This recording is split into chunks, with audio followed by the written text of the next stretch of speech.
사람은 이름을 가지고 있습니다. 다른 사람과 교제를 하거나 관계를 맺을 때 우리는 상대방의 이름을 알아야 합니다. 그래서 우리는 요즘 누구나 핸드폰을 다 가지고 다니는데 이 휴대폰에 사람들의 이름을 입력합니다. 이름을 잘 모를 때는 옆집 아저씨 아니면 윗집 아줌마 이렇게 입력을 합니다. 어떤 때는 애칭이나 닉네임으로 입력을 합니다. 알콩이, 달콩이라고 입력을 하든지 나의 사랑, 나의 왼수 이렇게 입력을 하기도 합니다. 그래서 휴대폰에 전화가 오면 발신자의 이름을 확인합니다. 누구에게 전화가 왔는지 확인합니다. 반가운 이름이면 얼른 받고 부담스러운 이름이면 머뭇거립니다. 저는 문득 이런 생각을 해봤습니다. 내 휴대폰에 예수님의 이름이 뜨면 어떨까? 휴대폰으로 전화가 왔는데 발신자 이름에 예수님의 이름이 뜨면 어떨까? 여러분은 어떻게 반갑게 받으시겠습니까? 아니면 머뭇거리며 받으시겠습니까? 물론 예수님은 휴대폰 전화가 없습니다. 하지만 우리가 언제든지 어디서나 기도하면 예수님과 교제할 수 있습니다. 이 세상에 많은 이름들이 있지만 그 중에 가장 위대하고 뛰어난 이름은 예수님이십니다.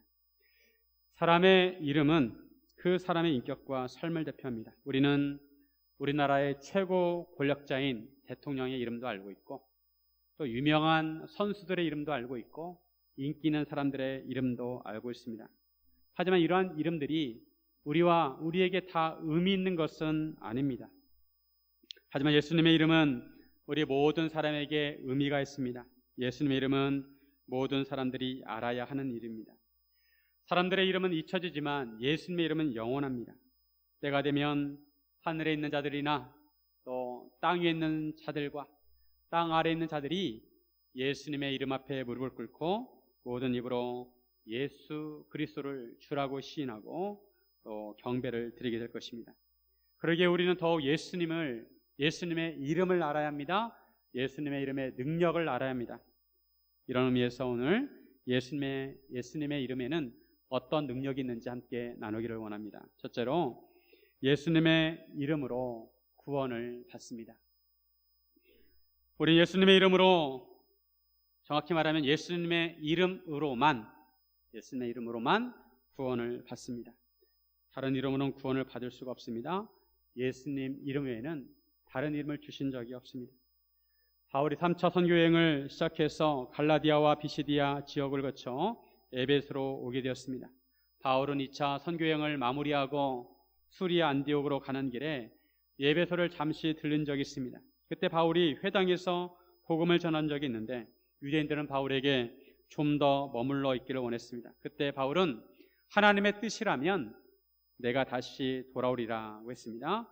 바울은 그때 말한 것처럼 다시 에베소로 오게 되었습니다. 에베소에서 바울은 어떤 제자들을 만나게 됩니다. 제자라고 하면 우리는 당연히 예수님을 믿겠거니라고 생각합니다. 그런데 바울이 그들과 교제하다가 보니까 무언가 그들에게 부족하다는 것을 느꼈습니다. 그래서 바울이 그들에게 묻습니다. 너희가 믿을 때 성령을 받았느냐? 그러자 그들은 우리는 성령이 계심도 듣지 못하였나라고 하였습니다. 성령의 존재조차도 그들은 알지 못했습니다. 참 기가 막힌 일입니다.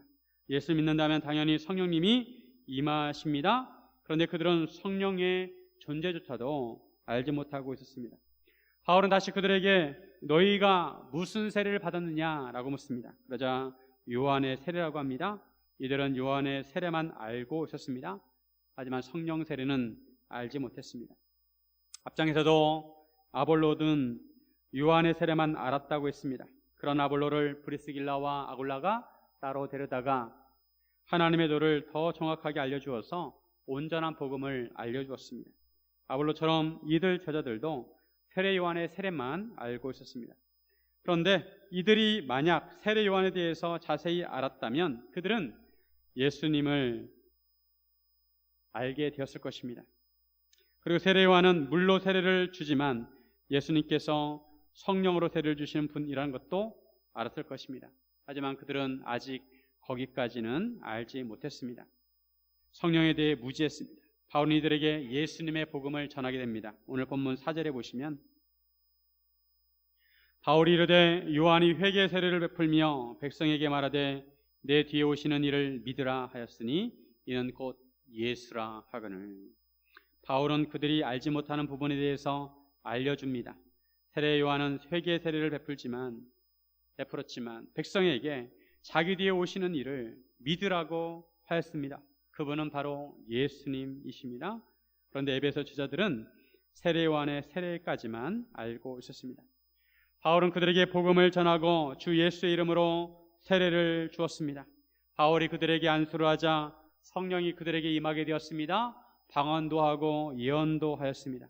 그들은 모두 12사람쯤 되었습니다. 여기서 우리가 유념해야 할 부분은 예수를 믿을 때 두 단계로 이루어진다고 생각해서는 안 됩니다. 즉 예수님 믿는 것 따로 성령 세례 받는 것 따로 생각해서는 안 됩니다. 동시에 이루어지는 것입니다. 그런데 어떤 교파에서는 예수 믿는 것 따로 그리고 성령 세례 것 따로 하면서 방언 받는 것을 강조를 합니다. 하지만 동시에 이루어지는 것입니다. 다만 사도행전에 보면 두 개가 분리된 것처럼 몇 가지 유해적인 부분들이 있습니다. 사도행전 8장에 보면 오늘 본문과 비슷한 일이 일어납니다. 빌립 집사가 사마리아 지역에 복음을 전했습니다. 이 소식을 듣고 베드로와 요한은 사마리아 사람들에게 찾아가서 성령 받기를 기도했습니다. 그러자 그들에게 성령님이 임하게 되었습니다. 사도행전 8장 16절과 17절에 보면 이는 아직 한 사람에게도 성령 내리신 일이 없고 오직 주 예수의 이름으로 세례만 받을 뿐이더라. 이에 두 사도가 그들에게 안수하며 성령을 받는지라. 그들은 예수를 믿고 물 세례를 받았지만 성령 세례를 받지 않은 상태였습니다. 그런데 베드로와 요한이 안수하자 성령을 받게 되었습니다. 우리 예수를 믿으면 성령님이 우리 안에 내주하십니다. 성령님께서 우리 안에 내주하시는 것을 성령 세례라고 합니다. 그런데 사마리아 사람들은 예수를 믿고 물 세례까지 받았습니다. 하지만 성령 세례는 아직 받지 못하였다가 사도들이 안수하자 그때 성령을 받게 되었습니다. 오늘 본문에서도 에베소의 12제자들은 요한의 세례만 알고 있었지만 바울이 안수하자 성령 세례를 받게 되었습니다. 오늘 본문에서 강조하고자 하는 것은 사도 바울도 베드로와 요한처럼 예수님의 사도라는 것입니다. 그리고 바울을 통해서 오순절 성령 강림 때 일어났던 일들이 일어나게 되었습니다. 베드로를 통해서 하나님의 역사가 일어난 것처럼 바울을 통해서도 성령님의 역사가 일어나게 되었습니다. 에베소의 바울을 통하여 복음의 역사가 나타나게 된 것입니다. 오늘날 우리가 예수님을 처음 믿게 되면 신앙 고백을 하고 물세례를 받습니다. 물세례는 교회 앞에서 성도들 앞에서 신앙 고백을 하고 받는 것입니다. 성령 세례는 물 세례를 받을 때 임하는 것이 아닙니다. 성령 세례는 우리가 진심으로 예수님을 믿을 때 성령님이 우리 안에 임하시는 것입니다. 그리고 성령님은 영이시기에 성령 세례를 받을 때 오늘 본문처럼 방언과 예언을 하기도 하지만 반드시 성령 체험이 나타난 것은 아닙니다. 사도행전에서도 사람들이 복음을 듣고 예수를 믿을 때 반드시 성령 체험이 나타나는 것은 아닙니다. 답답한 것은 우리가 예수를 믿고 성령님께서 우리 안에 내주하시는데도 성령님에 대해서 무지하다는 것입니다. 성령님을 알려고 하지도 않고 성령님과 교제하려고 하지도 않고 성령님에 대해서 무관심합니다. 성령님은 예수님께서 보내주신 예수님의 영입니다. 항상 우리와 함께 하시고 우리를 지켜주시고 우리를 깨닫게 하시고 인도하시기 위해서 오셨습니다. 성령님은 우리에게 은혜도 주시고 은사도 주시고 능력도 주십니다. 성령님은 우리에게 이 세상에서 맛볼 수 없는 기쁨과 평안도 주십니다. 중요한 것은 우리가 예수를 믿고 성령 세례를 받아야 한다는 것입니다. 우리가 예수를 믿을 때 성령님께서 우리 안에 임하시게 됩니다. 성령님은 영이시기에 성령님께서 임하실 때 우리가 느끼지 못할 수도 있습니다. 또한 성령 체험이 나타날 수도 있습니다. 마음이 뜨거워지거나 방언이 나타날 때도 있습니다. 중요한 것은 우리가 예수님의 이름을 믿어야 한다는 것입니다. 세례요한까지만 알아서는 안 되고 세례 요한까지만 알면 구원을 받을 수가 없습니다. 예수님의 이름을 알아야 구원을 받을 수가 있습니다. 예수님의 이름에 구원의 능력이 있습니다. 그러기에 예수님의 이름은 가장 위대한 이름입니다. 빌립보서 2장 9절에 보면 이러므로 하나님이 그를 지극히 높여 모든 이름 위에 뛰어난 이름을 주사. 예수님의 이름은 모든 이름 위에 뛰어난 이름입니다. 우리가 해야 할 일은 사람들에게 구원의 이름, 예수님의 이름을 알려주어야 한다는 것입니다. 세례 요한의 이름까지만 알고 있는 사람들에게, 예수님도 모르고 성령님도 모르는 사람들에게 복음을 정확히 알려주어서 구원의 길을 알려주어야 합니다. 이 세상 사람들이 예수님의 이름은 한 번쯤 들어봤을 것입니다. 하지만 예수님이 누구신지, 예수님께서 어떤 사역을 하셨는지 알려주어야 합니다. 그들에게 예수님의 진정한 이름과 복음을 알려주어야 합니다. 그래야 사람들이 그 복음을 듣고 예수님을 믿을 수가 있습니다. 믿음은 들음에서 나오고 들음은 말씀에서 나옵니다. 복음을 전해야 예수님의 이름을 들을 수 있고 예수님의 이름을 들어야 믿을 수가 있는 것입니다. 예수님의 이름만 아는 사람들에게 예수는 그리스도라고, 예수는 구원자라고 알려주어야 합니다. 예수님의 이름에 구원의 능력이 있다고 알려주어야 합니다. 사랑하는 여러분, 우리에게 구원을 주시는 예수님의 이름을 널리 전하시기를 주님의 이름으로 축원드립니다. 둘째, 예수님의 이름에는 능력이 있습니다. 예수님의 이름에는 많은 능력이 있습니다. 우리가 예수님의 이름을 믿을 때 능력을 체험할 수 있습니다. 바울이 에베소 회당에서 석 달 동안 담대히 하나님의 말씀을 전했습니다. 그런데 어떤 사람들은 마음이 굳어 순종하지 않았습니다. 그들은 무리 앞에서 이 도를 비방했습니다. 이 도라는 것은 예수님의 도, 복음을 말합니다. 영어 성경에 보면 더 웨이로 나와 있습니다. 바울은 길을 가르쳐 준 것입니다. 사람들은 항상 길을 찾습니다. 내가 어디로 가야 하나? 항상 자신이 구원받을 수 있는 길을 찾습니다. 그들에게 바울은 예수님의 길을 알려주었습니다. 예수님께서는 자신을 구원의 길이라고 하셨습니다. 요한복음 14장 6절, 예수께서 이르시되 내가 곧 길이요 진리요 생명이니 나로 말미암지 않고는 아버지께로 올 자가 없느니라. 길과 진리와 생명 앞에 유일한 의미의 정관사가 붙습니다. 그래서 예수님은 구원의 유일한 길이시고 유일한 진리시고 유일한 생명이십니다. 그 전에 바울이 에베소에 들렀을 때는 매우 호의적인 반응을 보였지만 이번에는 유대인들이 바울을 비방했습니다. 그들의 마음이 굳어 있었습니다. 말씀의 씨앗을 뿌려도 뿌리를 내릴 수 없는 딱딱한 마음이었습니다. 상황이 이렇게 되자 바울은 그들을 떠나 제자들을 따로 세우고 두란노 서원에서 날마다 강론합니다. 두란노 서원은 학교 같은 곳입니다. 아침에 선언을 할 때 철학자들이 그곳에서 강론합니다. 그리고 이 지방에는 더운 지방이라서 낮에는 덥기 때문에 낮잠을 잡니다. 그래서 그 더운 낮잠을 자는 시간에 바울이 두란노 서원을 빌려가지고 오전 11시부터 오후 4시까지 말씀을 가르치게 된 것입니다. 그처럼 2년 동안 말씀을 가르치자 아시아에 사는 자는 유대인이나 헬라인이나 다 주의 말씀을 들었습니다.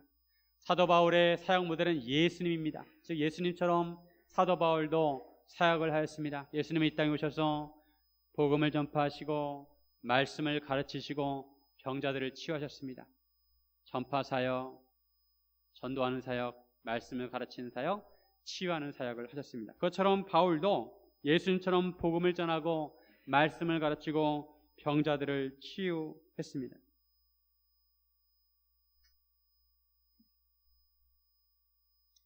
바울은 예수님처럼 귀신도 쫓아내고 능력으로 많은 병자들을 고쳤습니다. 이것은 바울이 많은 능력을 가졌다는 것이 아니라 하나님께서 바울을 통해서 역사하셨다는 것입니다. 11절에 보면 하나님이 바울의 손으로 놀라운 능력을 행하게 하시니, 즉 하나님께서 선교 사역을 할 때 능력이 나타나게 하셨다는 것입니다. 능력이 나타나게 하심으로 하나님께서 살아계심을 나타내신 것입니다. 그래서 선교 현장에서는 종종 기적이 일어납니다. 바울도 선교 사역을 할 때 많은 능력이 나타났습니다. 심지어는 사람들이 바울의 몸에서 손수건이나 앞치마를 가져다가 병든 사람 위에 올려놓으면 그것만으로도 병자가 낫게 되고 귀신이 쫓겨나게 되었습니다. 정말 대단한 기적이 일어났습니다. 그 전에 베드로와 사도들도 복음을 전하면서 많은 표적과 기사가 나타났습니다.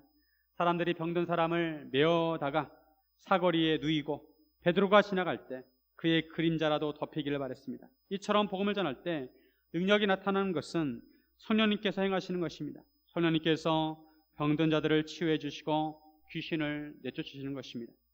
바울이 이처럼 놀라운 능력을 행하자 이것이 사람들에게 소문이 났습니다. 중요한 것은 바울이 능력을 행할 때 나사렛 예수의 이름으로 행했다는 것입니다. 근데 그 당시에 마술사들도 많았는데 어떤 마술사는 마술을 하는 유대인들이 바울이 예수님의 이름으로 귀신을 쫓아내는 것을 보자 자기들도 시험 삼아 악기 들린 자에게 주 예수님의 이름을 부르면서 말을 했습니다. 유대의 한 제사장 스게와의 7 아들들도 그와 같은 일을 했습니다. 그들은 예수님의 이름을 의지해서 예수님의 이름으로 귀신에게 명했습니다. 그런데 결과는 기대와 달랐습니다. 15절에 보시면 악귀가 대답하여 이르되 내가 예수도 알고 바울도 알거니와 너희는 누구냐 하며 예수의 이름을 의지하여 말하면 귀신이 나가야 하는데 오히려 귀신이 그들을 공격을 했습니다. 내가 예수도 알고 바울도 알거니와 너희는 누구냐. 그러면서 악귀 들린 사람이 그들에게 뛰어올라 눌러 이겼습니다. 스게와의 7 아들들은 몸이 상하여 벗은 몸으로 주랭랑을 쳤습니다. 왜 이런 결과가 나왔을까요? 같은 예수님의 이름으로 말을 했는데 왜 바울이 예수님의 이름으로 할 때는 병이 치유되고 귀신이 쫓겨나는데 스게와의 7 아들들이 예수님의 이름으로 말했을 때는 귀신이 나가기는커녕 오히려 귀신 들린 사람에게 얻어 맞았을까요? 그것은 스게와의 아들들에게는 믿음이 없었기 때문입니다. 예수님의 이름에는 능력이 있습니다. 하지만 예수님의 이름을 힘입으려면 예수님에 대한 믿음이 있어야 합니다. 예수님에 대한 믿음 없이 예수님의 이름으로 말한다고 능력이 나타나지 않습니다. 스게와 아들들은 예수님의 이름을 주문처럼 이용을 한 것입니다. 그 당시 마술사들은 주문을 많이 외웠습니다. 하지만 예수님의 이름은 주문이 아닙니다. 우리가 예수님을 믿고 예수님의 이름을 의지할 때 예수님께서 인격적으로 역사하십니다. 예수님의 이름에는 분명 능력이 있습니다. 하지만 우리가 예수님을 믿을 때 예수님의 이름을 의지할 수 있습니다. 예수님께서 이렇게 약속하셨습니다. 마가복음 16장 17절과 18절에 보면 믿는 자들에게는 이런 표적이 따르리니 곧 그들이 내 이름으로 귀신을 쫓아내며 새 방언을 말하며 뱀을 집어올리며 무슨 독을 마실지라도 해를 받지 아니하며 병든 사람에게 손을 얹으면 나으리라 하시더라. 예수님의 이름으로 귀신을 쫓아내고 새 방언을 말하고 병든 사람을 낫게 한다고 하셨습니다. 그렇다고 이러한 능력이 주문처럼 공식처럼 나타나는 것은 아닙니다. 예수님은 항상 인격적으로 역사하십니다. 예수님께서 능력이 나타나기도 하시고 때로는 능력이 나타나지 않게도 하십니다. 예수님께서 그 당시에 모든 병자를 치유하신 것은 아닙니다. 한 번은 이런 적도 있습니다. 요한이 예수님에게 말하기를 어떤 사람이 예수님의 이름으로 귀신을 내쫓았는데 그가 우리들을 따르지 않아서 금했습니다. 그러자 예수님께서 금하지 말라고 하십니다. 마가복음 9장 39절에 보면 예수께서 이르시되 금하지 말라. 내 이름을 의탁하여 능한 일을 행하고 즉시로 나를 비방할 자가 없느니라. 예수님께서는 우리를 반대하지 않는 자는 우리를 위하는 자라고 하셨습니다. 예수님께서는 성도들이 항상 예수님의 이름으로 행하기를 원하십니다. 예수님의 이름으로 어린아이 하나를 영접하면 곧 나를 영접하는 것이라고 하셨습니다.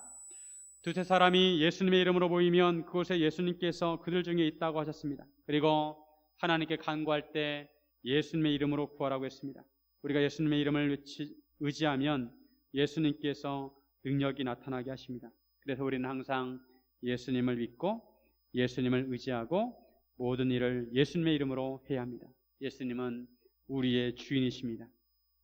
우리가 예수님의 이름으로 할 때 예수님께서 우리와 함께 하시고 우리를 통해 역사하십니다. 에베소 사람들은 예수님의 이름의 능력을 알고 두려워했습니다. 예수님은 단지 이름만 있는 분이 아닙니다. 실제로 살아계시기에 능력이 나타납니다. 우리는 항상 예수님의 이름을 부르기에 예수님께서 얼마나 위대한 이름인지 잘 체감하지 못할 때가 있습니다. 마치 높은 산 밑에 살면서 그 산이 얼마나 높은지 깨닫지 못하는 것과 같습니다. 하지만 그 산을 떠나 멀리 떨어지면 떨어질수록 그 산의 높이가 대단한 것을 알 수 있습니다. 예수님의 이름의 능력이 얼마나 대단한지는 귀신들이 떨고 쫓겨나는 것을 체험하면 알 수가 있습니다. 모든 이방신들이 예수님의 이름 앞에 굴복하는 것을 보면 알 수가 있는 것입니다. 우리 예수님을 경외하고 예수님의 이름을 높이며 찬양해야 하는 것입니다. 사랑하는 여러분, 능력의 이름 예수님의 이름으로 행하시기를 주님의 이름으로 축원드립니다. 셋째로 예수님의 이름은 삶을 변화시킵니다. 사도 바울이 두란노 성원에서 말씀을 가르치면서 가장 강조한 이름은 예수님입니다. 예수님은 그리스도이시고 예수님은 구원자이시고 예수님은 길이고 진리고 생명이라고 가르쳤습니다. 예수님의 십자가와 부활을 가르쳤습니다. 모든 말씀의 중심은 예수님이었습니다. 그러자 에베소에 있는 사람들뿐만 아니라 에베소 주변의 아시아 사람들이 복음을 듣고 예수님의 이름을 믿게 되었습니다. 그리고 에베소에서는 사는 유대인과 헬라인들이 스게와의 7 아들의 사건을 듣고 두려워하며 주 예수의 이름을 높였습니다. 사람들이 예수의 이름만 듣는 것이 아니라 이제는 예수님의 이름의 능력까지 알게 되었습니다. 사람들이 바울로부터 복음을 듣고 예수님의 이름의 능력을 알게 되자 믿는 사람들이 와서 자복하고 자기가 행한 일을 알렸습니다. 자기들의 죄를 회개하고 무엇을 잘못 행하였는지 말했습니다. 이런 현상은 부흥의 초기 현상입니다. 에베소에서 부흥이 일어나게 된 것입니다. 우리나라 평양 대부흥은 유명합니다.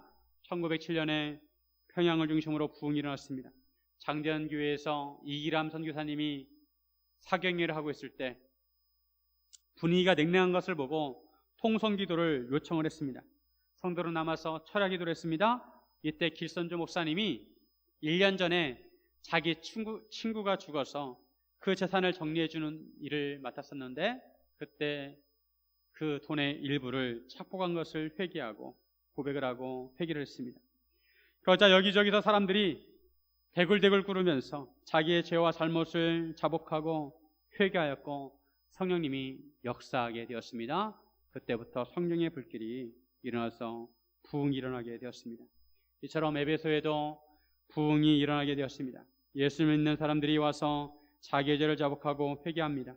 그뿐 아니라 놀라운 일이 일어났습니다. 마술을 행하던 많은 사람들이 그들의 책을 모아가지고 와서 모든 사람 앞에 불살랐습니다. 그 책값을 계산하니 은 5만이었습니다. 마술사들에게 마술책은 전문서적이고 전공책입니다. 그 책을 불사른다는 것은 자기들의 직업을 포기해야 한다는 것입니다. 더 이상 마술을 행하지 않겠다는 것입니다. 이 마술사들은 복음을 듣고 참 진리를 발견하게 되었습니다. 참 진리를 발견하고 자신들이 행하는 마술이 잘못된 것이고 죄라는 것을 깨닫게 된 것입니다. 이런 깨달음으로 그들은 결단을 내려야 했습니다.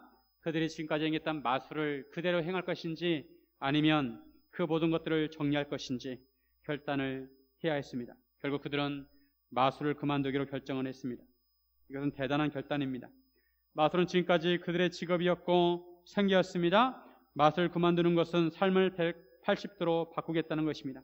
그들은 결단의 표시로 더 이상 필요 없게 된 마술책을 모아서 다 불살랐습니다. 그 당시에는 책이 귀했습니다. 책이 은 5만이었습니다. 은 5만은 하루도 빠지지 않고 일을 해서 136년 동안 일해야 하는 돈이었습니다. 에베소의 마술사들이 이렇게 하는 것은 예수님의 이름을 믿음으로 변화가 되어 하나님께 자신과 그들의 삶을 헌신한 것입니다. 하나님께 자신을 드린 것입니다. 이들은 어떻게 하나님께 헌신할 수 있었을까요? 요즘 새벽기도 때 레위기 말씀을 나누고 있는데 구약에서 제사가 5가지 종류가 있습니다. 번제, 소제, 화목제, 속죄제, 속건제 5가지 종류가 있습니다.